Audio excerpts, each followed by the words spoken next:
Hai M-Traders, bersama aku Coach Tasya. Tahun ini banyak banget isu tentang PHK atau pemutusan hubungan kerja di perusahaan teknologi.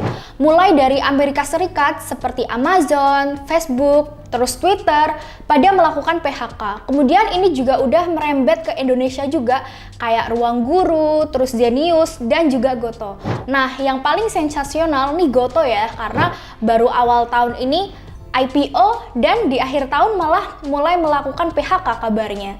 Nah, ini udah kayak dua sisi mata uang ya. Di satu sisi negatif gitu ya untuk karyawan, tapi di satu sisi lainnya ini jadi positif untuk investor. Nah, apa nih positifnya? Ini semua bakal aku bahas di video ini jadi 3 pembahasan utama. Nah, yang pertama kita akan bahas kenapa sih perusahaan-perusahaan teknologi itu pada melakukan PHK.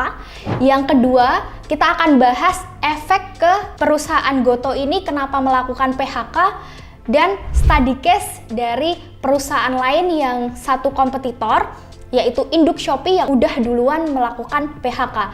Dan yang terakhir, poin ketiga, kita akan bahas tentang apa yang harus dilakukan oleh investor, apalagi kalau kita yang punya sahamnya. Jadi, itu yang akan kita bahas. Jangan lupa like dan juga subscribe YouTube M-Trade ya.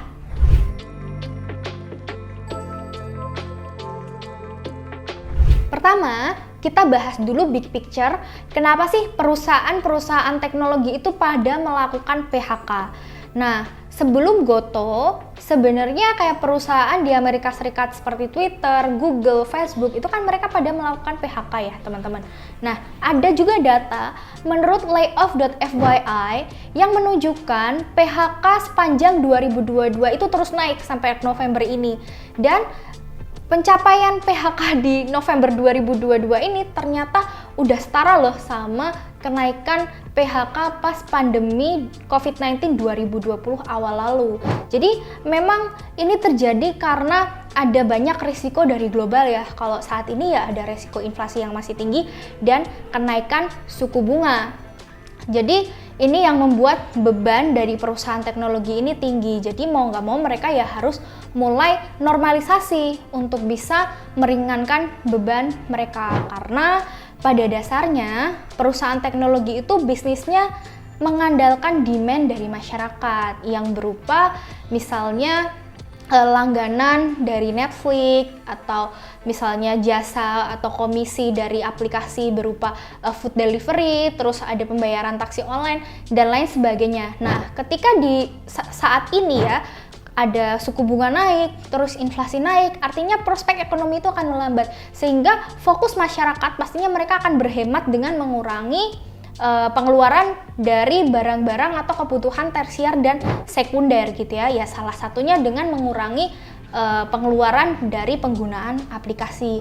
Nah, dampaknya gimana ke perusahaan tech? Ternyata ya ini bisa mengurangi omsetnya. Kalau omset berkurang, ya tentu aja pendapatan pun bisa terkontraksi. Nah, inilah yang bikin masalah ketika di satu sisi pendapatannya itu nggak bisa mengkompensasi dari beban-bebannya yang masih tinggi, ya perusahaan tentu aja nggak bisa mencatatkan profit yang tinggi juga gitu kan. Dibandingkan kalau kita flashback di tahun 2020 lalu ketika pandemi, ya perusahaan teknologi itu bisa mencatatkan pendapatan yang naik gitu ya, karena demand juga naik ketika orang-orang pada WFH gitu, apalagi kebutuhan akan internet dan juga teknologi itu semakin digunakan pada waktu itu. Tapi kondisi sekarang itu berbeda. Kondisi sekarang ketika suku bunga naik dan inflasi tinggi, ini menyebabkan banyak perusahaan tech itu berlomba untuk berhemat gitu.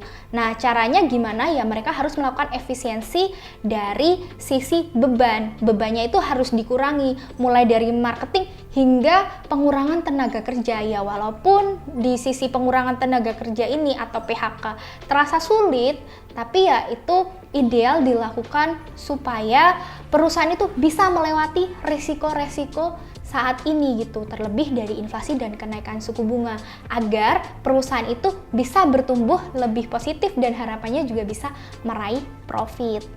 Oke, pembahasan yang kedua, kita akan bahas tentang efek PHK ke Gotoh ini dan juga study case perusahaan teknologi yang udah duluan PHK, yaitu salah satunya induk Shopee, yaitu Sea Group. Nah, bahas tentang Sea Group, ini udah PHK sekitar 7.000 karyawan selama 6 bulan terakhir yang setara dengan 10% dari total karyawannya. Nah, tapi berkat efisiensi dari PHK ini, rugi bersih dari Sea Group ini berhasil berkurang drastis. Dari sebelumnya di kuartal 3 tahun lalu itu masih rugi sekitar 930-an juta US dollar. Nah, sekarang dia udah bisa efisiensi ruginya itu turun jadi 569 juta US dollar. Cukup besar kan efisiensinya, bisa mencapai sekitar 30%-an turunnya untuk rugi bersih ini. Jadi ya memang walaupun keputusan sulit sekali lagi, tapi berkat efisiensi PHK rugi bersihnya berhasil turun drastis dari Sea Group ini. Dan berkat efisiensi ini juga berhasil terefleksikan ke harga sahamnya. Jadi pas 15 November lalu ketika Sea Group ini merilis laporan kuartal 3-nya, harga sahamnya berhasil naik 36,05%. Ini mencapai level ARA. Jadi memang harga saham pun juga merefleksi ya dari perubahan kinerja keuangannya juga. Jadi ya memang dari PHK ini harapannya bisa memberikan efisiensi yang berkelanjutan supaya perusahaan ketika nanti pendapatannya juga semakin naik, perusahaan pun akan bisa menjadi value company gitu, dari yang sebelumnya growth aja yang dipikirkan. Nah, kemudian beralih lagi nih ke Gotoh. Nah, sekarang kalau Gotoh apakah ketika nanti berhasil melakukan efisiensi dari PHK juga, apakah nanti harga sahamnya akan atraktif? Jawabannya tentu aja bisa. Cuman berapa sih kira-kira cost efisiensi yang bisa ditekan Gotoh dari aksi PHK ini? Nah, kita pakai asumsi dulu ya. Jadi kita pakai data laporan keuangan kuartal 3 dari Gotoh. Untuk beban gaji yang tercatat itu udah sekitar 11,29 triliun dengan total karyawan 10.541. Nah, kita bagi itu didapatkan rata-rata gaji tiap karyawan itu sekitar 1,07 miliar. Nah, data ini baru asumsi ya teman-teman, bisa saja di lapangan itu berbeda karena ya karyawan itu kan berbeda-beda. Ada yang dari tingkat karyawan biasa misalnya sampai dengan eksekutif, tentu aja penggajiannya pun beda-beda. Tapi ini kita pakai asumsi rata-rata aja. Nah, dari hasil rata-rata itu tadi dikalikan dengan potensi karyawan yang mau di PHK sekitar 1.300 dan ini akan dihasilkan efisiensinya itu sekitar 1,39 triliun. Cukup besar bukan? Nah, perlu diketahui juga beban gaji tadi yang sekitar 11,29 triliun ini tuh bahkan lebih tinggi loh daripada pendapatan yang dicatatkan oleh Gotoh di kuartal 3 terakhir ini, yaitu di 7,69 triliun. Ibarat besar pasak dibandingkan tiang lagi ya. Artinya pengeluarannya atau bebannya ini lebih banyak dibandingkan pendapatannya. Ya inilah yang bikin dia tuh rugi.